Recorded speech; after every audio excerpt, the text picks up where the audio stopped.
Dalam Tuhan, ya apa kabar pada sore hari ini? Bisa dengar suara saya jelas ya? Ya, semoga suara saya masih bagus terdengar ya, suara bassnya.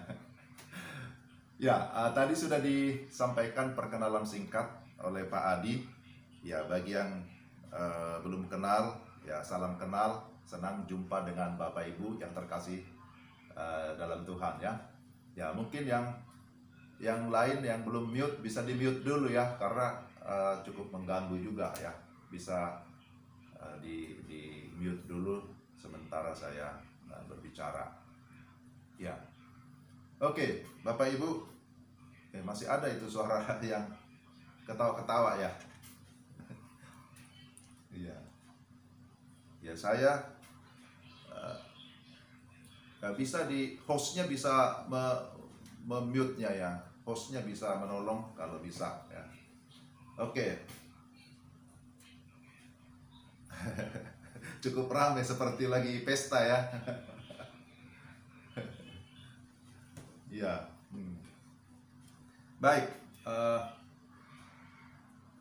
saya bermasalah dengan laptop tadi ya, memang sedang dalam proses. Tadinya cukup bagus ya, tapi ternyata jagoan ini Juan mengotak-atik ya, akhirnya jadi terjadilah restart, harus update lagi ya, akhirnya sampai sekarang belum aktif laptopnya, sehingga saya harus memakai handphone. Dengan demikian saya tidak bisa melihat satu persatu wajah Bapak Ibu ya, kalau di handphone kan sangat kecil, tapi tidak apa-apa, yang penting saya bisa dilihat atau suaranya bisa didengar ya, itu yang paling penting. Baik, Bapak Ibu yang saya kasihi dalam Tuhan, bahwa pembahasan kita pada sore hari ini berbicara tentang pengetahuan Alkitab. Sebenarnya ini adalah tema yang sederhana ya, tema yang umum, tema yang sangat biasa. Tetapi kadangkala juga karena saking biasanya, akhirnya juga bisa kurang mendapatkan perhatian kan begitu ya. Jadi ini tema yang umum, tema yang sederhana, tapi bagi saya tema ini adalah tema yang sangat esensial, tema yang sangat mendasar. Ya, kalau ditanya kita masing-masing satu persatu, nah apakah saudara, apakah kita sudah memiliki pengetahuan Alkitab yang cukup? Ya, kalau ditanya apakah kita sudah memiliki pengetahuan Alkitab yang mumpuni, saya yakin kita semua masih geleng-geleng kepala dan kita berkata, saya belum memiliki cukup pengetahuan Alkitab. Ya, karena ternyata saudara, tidak seorang pun ya yang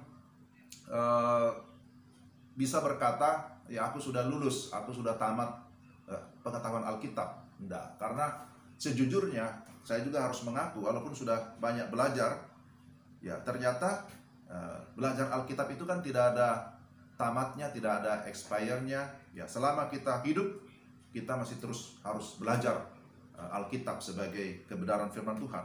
Jadi kita belum pernah tamat 100%. Nah, itulah sebabnya tema ini kami angkat dari Ezra Eirene Ministry, melihat bahwa bagian ini, tema ini ya sangat penting bagi para pelayan, bagi para penatua, bagi para majelis, bagi para pendeta, bagi para penginjil ya. Karena kita semua tetap harus menempatkan diri sebagai pembelajar ya. Begitu ya Bapak Ibu ya. Kita semua adalah pembelajar, walaupun di satu sisi kita bisa mengajar. Jadi mengajar tapi juga harus terus belajar. Ya, kalau kita ingin terus bertumbuh ya di dalam pemahaman yang benar, maka harus belajar ya. Saya pun tidak lebih unggul dari Bapak Ibu sekalian. Nah, jadi mengapa tema ini sangat penting kita bahas? Sekali lagi pertanyaan ini penting ya. Mengapa tema ini sangat penting? Nah, ini bagian pendahuluan.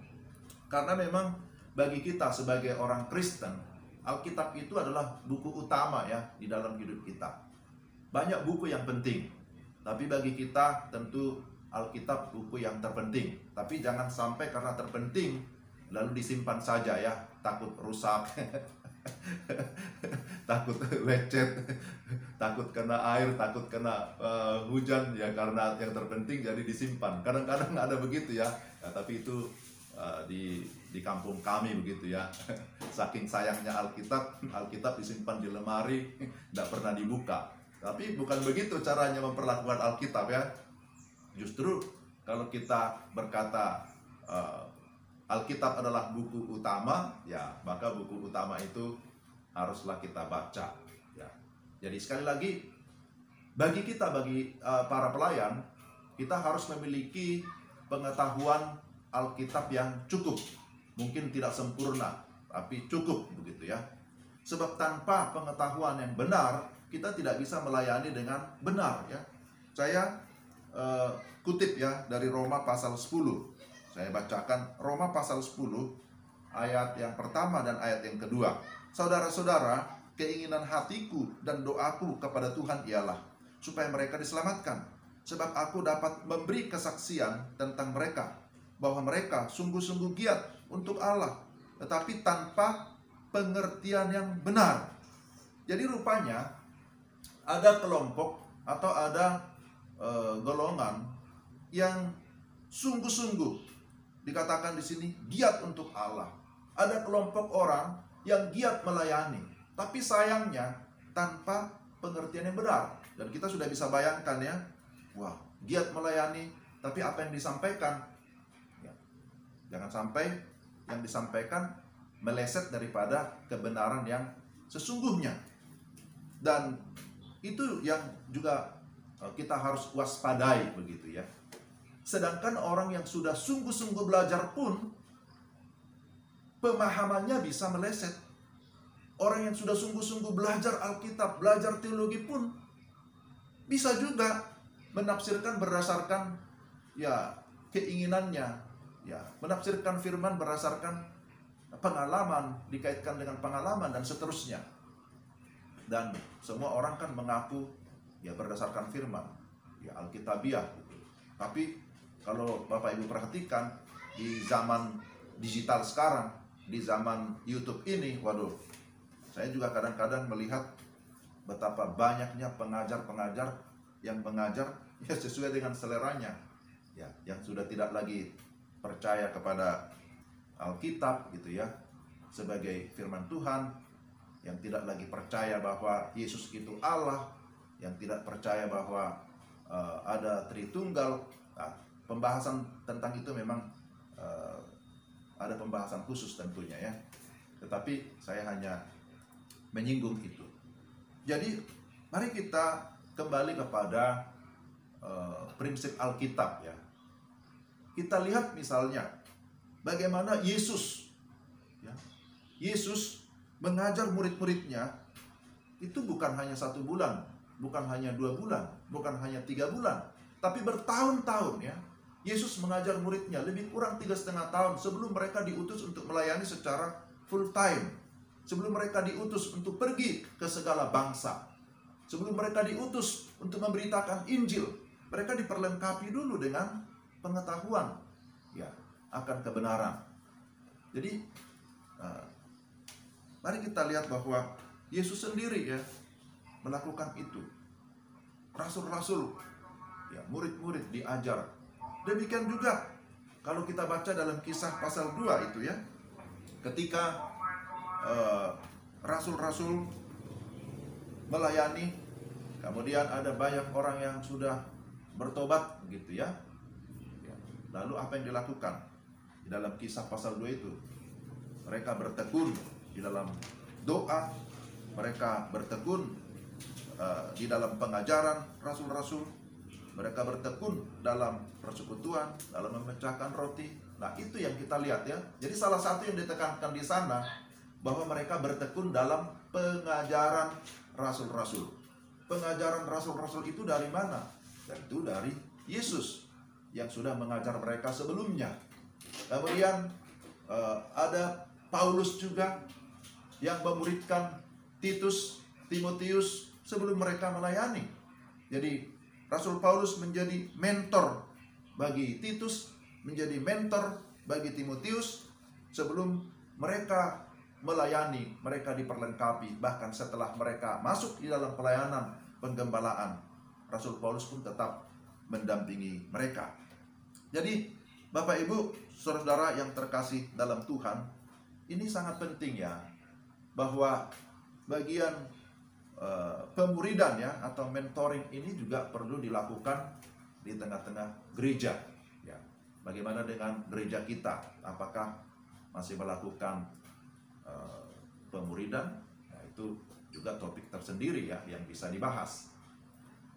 Lalu kalau kita lihat kemudian kepada kriteria ataupun persyaratan menjadi penatua ya, menjadi sintua kalau bahasa Batak gitu ya, menjadi apa lagi istilahnya, majelis gereja ya, mereka juga dituntut ya, tanda kutip, diharapkan atau menjadi salah satu kualifikasi cakap mengajar. Nah, dalam 1 Timotius 3 ayat 2 disebutkan di sana bahwa para penatua itu ya, artinya mereka juga diharapkan cakap mengajar, selain daripada kriteria yang lain. Bahwa para penatua disebutkan, saya coba lihat dulu ya, 1 Timotius 3 supaya tidak salah-salah ya, syarat-syarat bagi penilik jemaat. Benarlah perkataan ini, orang yang menghendaki jabatan penilik jemaat menginginkan pekerjaan yang indah.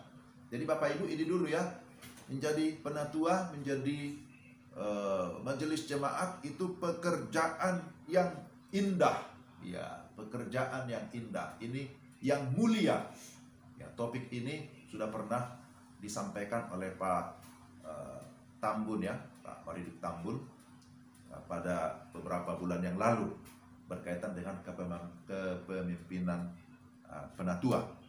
Jadi karena itu penilik jemaat haruslah seorang yang tak bercacat, suami dari satu istri, dapat menahan diri, bijaksana, sopan, suka memberi tumpangan, cakap mengajar orang.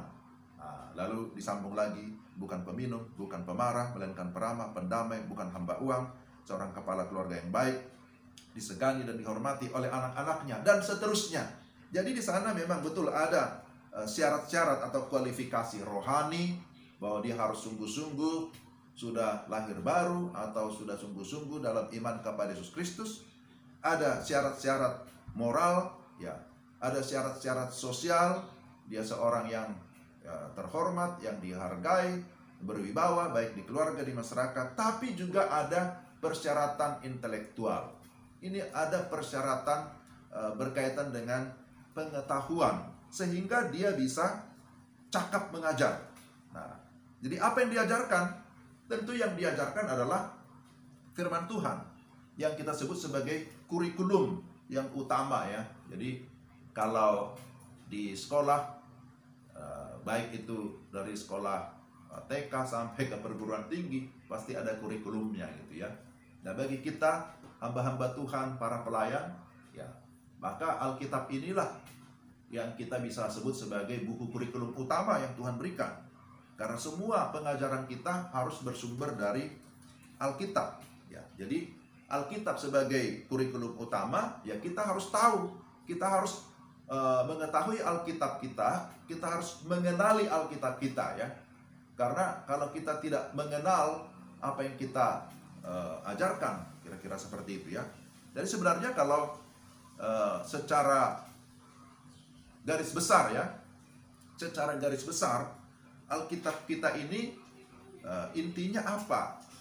Nah, di sana berbicara tentang penciptaan ya, bicara tentang creation, bahwa Tuhan menciptakan segala sesuatu, termasuk Tuhan menciptakan manusia sebagai gambar dan rupa Allah. Lalu apalagi yang dicatat di dalam Alkitab? Bahwa disebutkan di sana manusia sudah mengalami kejatuhan dalam dosa, kan begitu ya, mengalami kejatuhan. Tapi kemudian apa lagi yang bisa kita lihat, kita bisa pelajari? Bahwa di sana ada penebusan yang Tuhan kerjakan, ada redemption. Ini sebagai wujud kasih Allah. Tapi kemudian pada akhirnya ada pemuliaan, ya, ada konsumasi yang akan kita alami orang-orang percaya ketika Kristus datang kembali. Jadi itu salah satu pendekatan yang bisa kita lakukan, atau salah satu pendekatan bagaimana kita mengetahui Alkitab, atau bagaimana kita mengenali Alkitab, bahwa di sana Tuhan dinyatakan sebagai pencipta, tapi kemudian Tuhan juga adalah sebagai penebus terhadap manusia yang sudah berdosa. Tuhan sang pemelihara, tetapi Tuhan juga yang akhirnya membenarkan kita, menguduskan kita, bahkan memuliakan kita, memberikan kemuliaan, ya. Nah, kira-kira begitu salah satu pendekatan kita bagaimana kita mengenal Alkitab kita, ya. Oke, jadi pertanyaan, apakah Alkitab itu? Ya, saudara-saudara, sebagaimana saya sudah singgung tadi di awal, bahwa di dunia ini, atau di zaman ini, atau dari zaman ke zaman, bukan hanya zaman ini, ya, banyak orang yang menolak Alkitab itu sebagai firman Allah. Banyak orang yang menyangkal kebenaran Alkitab. Jadi ada memang berbagai pandangan terhadap Alkitab. Pertama, ada orang berkata Alkitab itu ya bukan firman Allah, gitu ya. Alkitab bukan firman Allah, tapi hanya buku biasa. Ini tentu pandangan orang-orang tidak percaya Tuhan, orang ateis atau agama-agama lain, menyamakan Alkitab kita ini dengan buku yang lain. Nah, bagaimana Bapak Ibu yang terselim Tuhan? Apakah setuju seperti itu? Atau aduh, rasanya kok begitu ya? Rasanya tidak tidak terima ya kalau Alkitab kita diperlakukan seperti itu. Ya, pasti ada penolakan juga, bahwa kita tidak hanya berkata Alkitab ini sebagai buku biasa. Nah, lalu apalagi ada juga pendapat atau pandangan yang berkata ya Alkitab itu hanya merupakan tradisi manusia ya dari abad ke abad. Ya, karena ini adalah Alkitab yang sudah kuno, ya, maka tidak relevan lagi dengan zaman sekarang. Nah, orang berkata, malas dengar firman, baca firman, itu kan cerita kuno, cerita zaman dulu, apa relevansinya dengan sekarang? Dahulu kuno, sekarang kan sudah kino. Kira-kira gitu. Jadi tidak cocok lagi katanya. Nah, itu juga ada ya pendapat yang menyatakan seperti itu, sudah beda zaman, maka tidak cocok lagi, tidak relevan katanya. Ada lagi pandangan yang lain yang berkata Alkitab itu hanya berisi atau mengandung firman Allah, ya. Alkitab itu berisi atau mengandung firman Allah. Nah, ini juga merupakan pandangan kalau sepintas orang berpikir tidak ada masalah dengan pernyataan itu. Sepintas ketika kita mendengarkan Alkitab berisi firman, ya seolah-olah no problem, seolah-olah tidak ada hal yang perlu dikritisi di sana.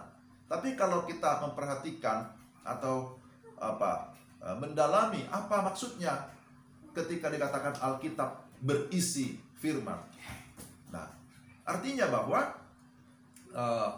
ada bagian-bagian yang tentunya dianggap itu bukan firman, kan begitu ya. Nah, ini juga menjadi pandangan dari kelompok-kelompok orang yang liberal ya. Liberal dalam pengertian orang yang lebih menekankan kepada aspek rasio ya. Jadi kalau dianggap sesuatu yang tidak masuk akal, entahkah itu peristiwa-peristiwa mujizat, hal-hal yang sifatnya supernatural atau supranatural, tidak bisa dicerna dengan otak atau dianggap tidak masuk akal, ini bukan, ini tidak usah. Nah, itu. Lalu apalagi? Ada juga pandangan yang berkata bahwa Alkitab itu menjadi firman Allah. Ya, Alkitab menjadi firman Allah. Nah, ini merupakan pandangan kaum neo-ortodoks. Ya, jadi pendapat ini menyatakan bahwa saat membaca Alkitab dan kemudian terjadi perjumpaan secara pribadi dengan Allah, ya, encountering ya with God, atau sering disebut menjadi rema. Jadi konsep rema. Jadi rema artinya ada satu proses. Seseorang membaca ayat-ayat firman, lalu kemudian dia memiliki satu pengalaman akan firman itu, wah itu disebut menjadi rema. Sehingga tidak heran kalau kadang-kadang kita bisa mendengarkan orang berkata ataupun berdoa, kiranya firman itu menjadi rema di dalam kehidupan saya. Ya.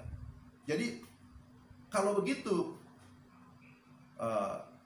pendapatnya, berarti titik berat ataupun penekanan utama itu ada pada pengalaman pribadi gitu. Dan kita tahu bahwa pengalaman pribadi itu kan subjektif. Kalau seseorang merasa, ya bahasa kita sekarang, diberkati oleh ayat itu, maka dia berkata, wah ini berkat bagi saya, ini firman Tuhan bagi saya. Lalu bagaimana dengan ayat yang lain? Nanti kalau seperti itu prinsipnya, orang pilih-pilih ya, yang mana mau dia baca. Ya saya lebih suka baca kitab Amsal katanya, lebih suka baca kitab Mazmur. Itu langsung meresap ke jiwa gitu ya, langsung meresap ke hati. Lalu kalau bagian firman Tuhan yang lain, nah, apakah itu harus ya, kita alami semua dulu, baru itu menjadi firman? Nah ini kan menjadi pertanyaan ya. Jadi di satu sisi yang tadi sebelumnya bahwa ada kelompok yang menekankan bahwa Alkitab hanya berisi firman, ya konotasinya berarti ada yang bukan firman, lebih menekankan kepada rasio. Tapi sebaliknya ada kelompok yang lebih menekankan kepada pengalaman. Ya itu yang tadi konsep menjadi rema itu. Nah kalau begitu ada lagi pandangan yang lain. Alkitab adalah firman Allah katanya. Ya, kita percaya Alkitab firman Allah, tapi masih terbuka terhadap wahyu baru. Ya, artinya bahwa kitab Kejadian sampai kitab Wahyu itu memang itu sudah tertulis, tapi kok belum titik gitu ya. Masih bisa koma, masih bisa terbuka terhadap wahyu baru yang akan diberikan melalui hamba-hamba Tuhan. Ya, tapi kalau demikian pandangannya, berarti Alkitab itu tidak mutlak kan gitu ya. Berarti Alkitab itu belum selesai dong. Alkitab itu belum sempurna karena masih terbuka terhadap wahyu yang baru. Ini kan juga menjadi masalah. Lama-lama orang bisa mengaku-ngaku aku dapat wahyu baru. Orang-orang bisa mengaku saya mendapatkan bisikan Roh Kudus misalnya. Nah, itu bisa-bisa saja orang berkata memiliki pengalaman khusus seperti itu. Tapi kalau mendapatkan wahyu yang baru dalam pengertian yang berbeda atau yang di luar daripada Kejadian sampai Wahyu, tentu ini menjadi pertanyaan.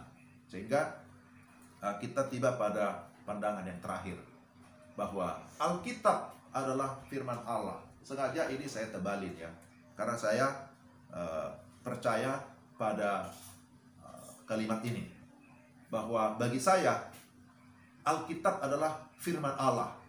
Alkitab adalah firman Allah. Karena apa? Karena seluruh bagiannya telah diwahyukan dan diinspirasikan oleh Allah. Jadi saya percaya bahwa Alkitab itu adalah pewahyuan dari Tuhan, dan kemudian sudah diinspirasikan. Istilah diinspirasikan atau diilhamkan itu ada ya, ayatnya nanti kita lihat. Jadi wahyu itu adalah penyataan Allah. Jadi istilah wahyu sinonimnya itu adalah penyataan. Wahyu penyataan. Kalau orang Yunani berkata apokalipsis ya. Apokalipsis itu bisa diartikan bahwa Tuhan itu membuka diri, menyatakan diri, memperkenalkan diri supaya bisa dikenal oleh manusia. Nah, ini juga kita bisa memahami, kalau Allah sendiri tidak membuka diri, Allah sendiri tidak menyatakan diri, berarti kita tidak mungkin bisa mengenal Allah. Dan bagaimana cara Allah memperkenalkan dirinya? Cara Allah memperkenalkan dirinya adalah dengan menyatakan dirinya melalui Yesus Kristus ya, sebagai penyataan khusus yang bersifat pribadi. Jadi Yesus adalah penyataan Allah yang tertinggi ya. Tidak ada lagi yang lebih tinggi dari Yesus. Bagaimana Tuhan memperkenalkan dirinya? Ya, dia memperkenalkan dirinya secara khusus, secara pribadi, secara personal melalui Yesus Kristus. Dan semua catatan itu ada di dalam Alkitab. Semua kisah tentang Allah yang menyatakan diri itu dicatat di dalam Alkitab. Maka kita mengakui bahwa Alkitab itu adalah penyataan khusus dari Allah. Allah memperkenalkan dirinya, Allah membuka dirinya melalui firman-Nya. Jadi ada firman yang tertulis, itulah Alkitab. Tapi ada firman yang menjadi manusia, itulah Yesus Kristus. Jadi keduanya, baik Alkitab sebagai firman yang tertulis adalah penyataan Allah, wahyu Allah yang khusus. Yang kemudian wahyu Allah yang khusus ini mencatat secara lengkap tentang siapa Tuhan, tentang bagaimana Tuhan menyatakan dirinya, memperkenalkan dirinya di dalam Yesus Kristus sebagai firman yang menjadi daging atau firman yang menjadi manusia. Jadi bagaimana kita bisa mendapatkan Alkitab ini? Ya, tentu pertama-tama bahwa Alkitab yang adalah firman Allah diinspirasikan, diilhamkan kepada para penulis. Siapa para penulis itu? Para penulis itu adalah para nabi dan para rasul yang sudah dipilih oleh Tuhan, ya, yang sudah dipilih oleh Tuhan dan dipakai oleh Tuhan untuk apa? Untuk menuliskan isi hatinya.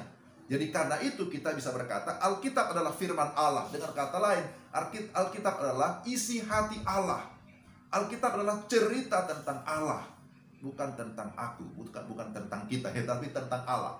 Alkitab adalah kisah tentang Allah, bahwa Dia memperkenalkan dirinya, menyatakan dirinya. Jadi Alkitab diinspirasikan oleh Allah atau diilhamkan oleh Allah kepada para penulis, sehingga kita percaya bahwa Alkitab itu memiliki yang namanya otoritas, ya, memiliki kuasa. Mengapa Alkitab berotoritas? Sekali lagi, karena kepengarangannya, karena pengarangnya atau autornya, autor itu pengarang, ya, adalah Allah sendiri. Jadi otoritas dari kata authority, Alkitab itu memiliki otoritas, memiliki wibawa, memiliki kuasa, karena Allah sendiri menjadi pengarang utama dari Alkitab. Nah, kalau para nabi dan para rasul atau yang ada hubungannya dengan rasul itu siapa? Mereka hanya dipakai oleh Tuhan sebagai alat untuk mengkomunikasikan atau untuk mencatat apa yang Tuhan firmankan. Jadi penulis itu berbeda dengan pengarang. Pengarangnya adalah Allah atau sumber utamanya adalah Allah, sehingga firman itu berotoritas. Para penulis hanya merupakan alat yang dipakai oleh Tuhan dengan cara Tuhan yang ajaib. Itulah namanya pengilhaman. Maka 2 Timotius 3:16 dikatakan segala tulisan diilhamkan Allah, ya. Segala tulisan diilhamkan Allah, dari istilah theopneustos. Theopneustos berarti dihembuskan atau keluar dari Allah. Jadi istilah theopneustos artinya Allah sendiri yang menghembuskan, Allah sendiri yang menafaskan, atau itu berasal dari Allah sendiri. Kalau orang Inggris berkata God breathed, ya, Tuhan menafaskan. Oleh karena itu tidak ada seorang nabi, tidak ada seorang rasul yang bisa mengklaim bahwa ini adalah karangannya sendiri secara pribadi. Mereka hanya mengaku bahwa itu adalah firman dari Tuhan. Jadi Tuhan berfirman. Dalam 2 Petrus 1 ayat 21 juga dikatakan, tetapi oleh dorongan Roh Kudus orang-orang berbicara atas nama Allah. Diperhatikan di sini. Orang-orang berbicara atas nama Allah. Siapa itu? Para nabi, para rasul. Karena apa? Dorongan Roh Kudus. Jadi ibarat sebuah perahu layar, ya. Perahu itu sendiri akhirnya bisa bergerak, bisa maju, bisa terdorong karena ada apa? Kekuatan lain, kan gitu ya. Karena ada angin yang mendorongnya. Jadi ini hanya sebagai analogi saja. Demikian juga para penulis. Mereka bisa berbicara, mereka bisa menulis karena ada dorongan Roh Kudus. Tanpa Roh Kudus, maka tidak mungkin mereka bisa menulis. Jadi jelas firman Allah bukanlah hasil inisiatif manusia, melainkan berasal dari Allah. Nah, ini hal yang sangat mendasar. Nah, saudara-saudara, Bapak Ibu yang saya kasih dalam Tuhan, saya sambung lagi sedikit lagi, ya. Waktu terus berjalan. Bicara tentang keunikan Alkitab, kita harus mengenal Alkitab lebih spesifik. Apa sih yang merupakan keunikan Alkitab? Kita sudah mengaku tadi dan kita sudah sepakat, ya, Saya harap kita sepakat ya. Alkitab adalah firman Allah 100%. Kita tidak perlu lagi meragukan itu. Karena kepengarangannya adalah Allah sendiri ya. Dan penulisnya adalah para nabi dan para rasul yang memang diberikan Tuhan pengilhaman ya. Sehingga mereka bisa menuliskan apa yang merupakan firman Tuhan, isi hati Tuhan. Nah, mari kita perhatikan ada keunikan yang luar biasa tentang Alkitab kita. Keunikan sejarah. Keseluruhan Alkitab itu terdiri atas 66 kitab. Ya, Bapak Ibu pasti sudah tahu itu ya, sudah mengajarkan. 39 kitab Perjanjian Lama, 27 kitab Perjanjian Baru. Kitab pertama ditulis sekitar 1400 tahun sebelum Masehi. Ya, SM ya, sebelum Masehi. Ya, oleh Nabi Musa. Sedangkan kitab terakhir itu kitab Wahyu ditulis sekitar tahun 100 ya, sebelum tahun 100 ya, Masehi. Berarti kalau kita perhatikan ini, jarak penulisannya ada sekitar 1500 tahun. Namun demikian, topik utama dalam Alkitab tetap konsisten dan tidak memerlukan perubahan sama sekali sampai sekarang. Ya. Jadi ini sesuatu yang luar biasa ya, dari sejarah lahirnya atau adanya Alkitab sejak awal penulisan sampai kepada akhir ya, sekitar 1500 tahun. Wah, ini sudah berapa generasi ya. Tetapi topik utama, tema utama di dalam Alkitab itu konsisten, tidak berubah-ubah, tidak memerlukan perubahan, dan tetap berlaku sepanjang masa. Tidak ada masa berakhirnya, masa expire-nya. Ya, kalau ibarat penelitian zaman sekarang kan banyak penelitian dilakukan oleh akademisi. Kalau sudah ada penelitian baru, biasanya yang lama dianggap ini kan sudah tidak relevan lagi, ini kan tidak cocok lagi, dengan sendirinya itu tidak dipakai lagi karena ada muncul buku yang baru atau penelitian yang baru. Tapi berbeda dengan Alkitab, tidak demikian ternyata. Bahkan Alkitab kita malah menjadi menurut catatan menjadi buku yang paling laris di dunia ini ya. Jadi saya kira itu bukan satu kebetulan. Ada lagi berkaitan dengan keunikan penulis, bahwa menurut catatan terdapat sekitar 40 orang penulis ya. 40 orang penulis itu berbeda-beda. Ya, berbeda tahunnya, ya, zamannya berbeda. Tetapi ke-40 orang ini diilhami Allah ya untuk dapat menulis Alkitab. Latar belakang mereka berbeda. Pekerjaannya berbeda-beda. Tempat tinggal mereka berbeda-beda. Hidup dalam negara atau benua yang berbeda. Bahasa mereka berbeda. Ya, setidaknya ada 3 bahasa kan. Ada bahasa Ibrani, ada bahasa Arab sebagian, dan ada bahasa Yunani. Situasi mereka hadapi berbeda. Namun semua memiliki tema utama. Wah, ini luar biasa. Sekalipun penulisnya banyak, 40 orang. Situasinya berbeda, tahunnya berbeda, latar belakang berbeda. Di mana mereka berada, berbeda-beda tempatnya. Tetapi luar biasa bahwa tema utamanya, atau bisa kita katakan benang merahnya ya, tulisan mereka itu ada benang merahnya ya. Ada kesinambungan tema di dalamnya. Itu semua berbicara tentang apa? Keselamatan yang Tuhan janjikan. Keselamatan di dalam Yesus Kristus. Itulah yang merupakan tema utama di dalam seluruh kitab, dari Perjanjian Lama sampai Perjanjian Baru. Ada lagi keunikan yang lain, Bapak Ibu. Keunikan selanjutnya ya, keunikan kebenaran Alkitab yang bersifat universal dan kekal ya. Jadi apa maksudnya? Bahwa Alkitab tidak hanya berlaku di Yahudi saja, tidak hanya berlaku di kalangan orang-orang Israel, tetapi juga di luar Yahudi. Nah, tadi juga saya singgung bahwa Alkitab itu tidak ada masa kadaluarsa, tapi berlaku terus dari dulu sebelum Masehi, kemudian tahun Masehi, seterusnya sampai dengan sekarang, sepanjang masa, sepanjang zaman. Ini adalah sesuatu hal yang unik. Dan berlakunya itu bukan hanya di satu wilayah, bukan hanya bersifat lokal, tapi bersifat universal ya. Bukan hanya lokal, tapi dulu ada teman saya salah ngomong, tapi interlokal. Emangnya telepon ya, sambungan jarak jauh. Dulu ada itu telepon pada masa-masa saya dulu di Seriti, dulu pelayanan di Seriti di GKSI, menjadi ketua badan pengurus wilayah di Sulawesi Selatan ya. Jadi kalau ada hal yang sangat penting yang harus dilaporkan ke Jakarta atau yang harus diminta, harus pergi pagi-pagi benar bisa jam 4, setengah 5, jam 5 untuk mencari apa? Wartel yang diskon itu gitu ya. Yang diskon ya. Jadi ada telepon lokal, ada interlokal gitu ya. Ya, kenapa harus pagi-pagi benar? Supaya dapat yang diskon, lumayan lah. Soalnya kalau sudah lewat jam 5 atau jam 6, lewat jam 6, oh itu harganya sudah normal 100%. Ya itu ya, pengalaman di sana. Jadi ya, oh 5 menit lagi, oke, baik. Ya, ini kebiasaan ngajar, jadi begitulah ya. Oke, jadi dalam 5 menit ini ya, jadi kita lihat bahwa ada keunikan-keunikan selain daripada keunikan yang berkaitan dengan sejarah, penulisan, sifat universal dan kekal, tapi juga penggenapan nubuatan. Apa yang dinubuatkan Allah itu pasti digenapi. Misalnya nubuat tentang Mesias yang digenapi secara sempurna, walaupun sudah berabad-abad dinubuatkan, sudah berabad-abad, tapi penggenapannya itu pasti. Nah, dan masih ada nubuat yang kita nantikan tentang kedatangan Kristus, percayalah bahwa itu pasti akan digenapi. Nah itu ya. Kemudian apalagi? Keunikan berkaitan dengan kanonisasi Alkitab, Bapak Ibu. Kanonisasi Alkitab. Bahwa Alkitab yang terdiri atas 66 kitab ini disusun menjadi satu kesatuan. Itu disebut sebagai kanon. Sedangkan proses pemilahan dan penyusunan kitab-kitab ini disebut dengan kanonisasi. Nah, proses pengkanonan itu melalui sebuah sidang yang dilakukan atau disebut dengan istilah konsili.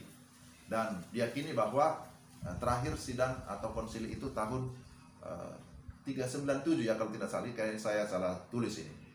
Tahun, kalau tidak salah tahun 397 Masehi di Kartago atau di Afrika. Pengkanonan sudah selesai, perjanjian lama dan perjanjian baru ya. Dan bagaimana pembagiannya? Pembagian perjanjian lama secara singkat saja. Dan saya harap Bapak Ibu para majelis, para penatua sudah tahu pembagian perjanjian lama. Perjanjian lama dibagi menjadi beberapa bagian. Ada kitab hukum atau disebut dengan kitab Taurat, Pentateuch, itu 5 kitab Musa, Kejadian sampai Ulangan. Ada kitab-kitab sejarah, mulai dari Yosua sampai dengan Ester, 12 kitab. Ada disebut kitab puisi, dari Ayub sampai Kidung Agung. Ada disebut sebagai kitab nubuat atau kitab para nabi. Itu mulai dari Yesaya sampai kepada Maleaki. Itu pembagian secara umum ya. Tapi perjanjian baru juga dibagi. Ada kitab Injil dari Matius sampai Yohanes. Lalu juga ada kitab sejarah di dalam perjanjian baru. Kitab sejarah perjanjian baru itulah kisah para rasul. Kemudian ada surat-surat Paulus dari Roma sampai Filemon. Kemudian kadang-kadang orang menyebut Ibrani juga ya. Ada surat-surat umum dari kitab Ibrani sampai Yudas. Lalu ada kitab apokaliptik atau kitab nubuatan di dalam perjanjian baru, itu namanya kitab Wahyu. Itu pembagian perjanjian lama dan perjanjian baru. Lalu berikutnya, apa keunikannya lagi? Bahwa ada keunikan Alkitab kita itu berkaitan dengan ketransendenan dan kuasa Alkitab. Nah, siapa gerangan di antara manusia yang tahu apa yang terdapat dalam diri manusia selain roh manusia sendiri yang ada dalam dia? Demikian pula lah, tidak ada orang yang tahu apa yang terdapat dalam diri Allah selain roh Allah. 1 Korintus 2 ayat 11. Jadi ini menunjukkan bahwa Alkitab itu bersifat transenden. Transenden itu artinya apa? Melampaui daripada akal pikiran kita. Melampaui ya, bahwa rasio kita terbatas. Tapi firman Tuhan itu tidak terbatas. Firman Tuhan itu bersifat kekal. Firman Tuhan itu memiliki kuasa. Kuasa untuk apa? Kuasa untuk mengubah kehidupan manusia. Maka kita lihat manfaat firman Tuhan. Saya sampaikan 3 saja berdasarkan 2 Timotius 3 15 sampai 17. Pertama, firman menuntun kepada keselamatan. Ingatlah bahwa dari kecil engkau sudah mengenal kitab suci yang dapat memberi hikmat kepadamu dan menuntun engkau kepada keselamatan oleh iman kepada Kristus Yesus. Nah, ini pertama. Jadi firman menuntun kepada keselamatan. Tapi yang kedua, bahwa firman menolong pertumbuhan. Jadi orang yang sudah diselamatkan, artinya sudah lahir baru, dia butuh pertumbuhan. Dan pertumbuhan itu bisa terjadi kalau dia sungguh-sungguh di dalam firman. Dan firman itu dikatakan bermanfaat untuk mengajar, untuk menyatakan kesalahan, untuk memperbaiki kelakuan, dan untuk mendidik orang dalam kebenaran. Nah, inilah fungsi atau manfaat firman. Mengajar, ketika ada kesalahan, kesalahan itu dinyatakan, kemudian diperbaiki lagi, lalu kembali lagi ke jalan yang benar. kepada kebenaran, mendidik orang dalam kebenaran. Lalu berikutnya, yang ketiga, firman memperlengkapi dalam pelayanan. Ayat 17 ya, tadi 2 Timotius 3:15, ayat 16, sekarang ayat 17. Dengan demikian, tiap-tiap manusia kepunyaan Allah diperlengkapi untuk setiap perbuatan baik. Demikian juga Kolose 3:16. Jadi firman Tuhan itulah yang memimpin kepada keselamatan, yang memberi pertumbuhan, tapi juga yang menolong kita berbuah. Artinya kita masuk ke dalam area pelayanan. Dan yang paling terakhir, selanjutnya, bagaimana sikap kita terhadap firman Tuhan. Saya mengutip Esra 7 ayat yang ke-10. Esra 7 ayat 10 ini juga merupakan ayat emas, bukan apa istilahnya, ayat Esra Eren ya. Jadi Esra 7 ayat 10 ada 3 hal, ada 3 sikap yang ditunjukkan oleh Esra, atau disebut sebagai tekad, disebut sebagai komitmen. Jikalau Bapak, Ibu, Saudara, dan saya sudah percaya kepada firman, jikalau kita sudah mengenal firman, maka kita juga harus bertekad untuk apa? Meneliti firman Tuhan. Nah, ini adalah aspek akademisnya gitu ya. Meneliti artinya kita mau belajar firman Tuhan. Kita harus memiliki kesukaan akan firman. Sikap kita harus memiliki kesukaan, kecintaan akan firman. Ya, seperti pemazmur berkata, Mazmur 1 ya, aku menyukai firman, suka ya siang dan malam mau merenungkan firman Tuhan. Memiliki ketekunan untuk belajar sungguh-sungguh. Ini hal yang pertama. Yang kedua, bertekad untuk melakukan firman Tuhan, mengalami dan menghidupi firman Tuhan. Bahwa kita tidak cukup memiliki pengetahuan, memiliki pemahaman, memiliki banyak hal yang kita ketahui. Sebab banyak orang yang pintar, saudara-saudara. Banyak orang yang pintar firman Tuhan. Dengan kata lain, dia menguasai doktrin ini, cara eksegesis, cara penafsiran. Dia banyak tahu. Tapi apa artinya kalau dia tidak melakukan itu? Maka itu kan menjadi batu sandungan. Itulah sebabnya dikatakan, awasilah ajaranmu, awasilah dirimu sendiri juga. Ya gitu ya. Jadi melakukan firman Tuhan ini adalah aspek yang sangat penting. Setelah kita mengetahui firman, kita melakukan, dan yang terakhir bertekad mengajarkan firman Tuhan. Jadi ini tahapan: meneliti, melakukan, mengajarkan atau membagikan. Jangan dibalik. Banyak orang atau ada orang sudah mau mengajar, sudah mau membagi, tetapi belum belajar. Gitu ya, apalagi belum melakukan. Nah, ini lagi menyedihkan. Maka ini harus menjadi sikap saya, menjadi sikap kita. Kita yang sudah percaya bahwa Alkitab firman Allah, maka kita harus bersungguh-sungguh belajar, tunduk kepada firman, meneliti firman itu. Kemudian setelah itu mari kita menghidupi firman, melakukannya, lalu kita juga mau berbagi atau mengajarkan firman Tuhan. Dan itulah tugas para hamba-hamba Tuhan, para pendeta, para penginjil, para penatua, haruslah menjadi orang-orang yang cakap mengajar. Sebagai kesimpulannya, bahwa Alkitab adalah firman Allah, itu adalah hasil karya Allah, bukan hasil karya manusia. Alkitab adalah buku panduan utama kehidupan Kristen.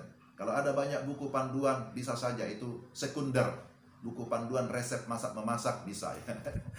Panduan untuk kita bisa memperbaiki sesuatu bisa ya. Tapi buku utama kehidupan kita adalah Alkitab. Alkitab harus dipelajari dengan baik sebelum diajarkan. Alkitab berkuasa ya, mengubah karakter saya yang dulu jahat ya, berkuasa untuk mengubah kehidupan saya yang dahulu tidak percaya diri ya, yang dahulu pembohong misalnya, yang dulu pendosa, tapi sekarang menjadi orang yang sudah diubahkan, menjadi orang yang sudah dibenarkan oleh Tuhan karena firman. Nah, ini Bapak Ibu yang bisa saya bagikan, kiranya bisa menolong kita, bisa menjadi berkat bagi kita.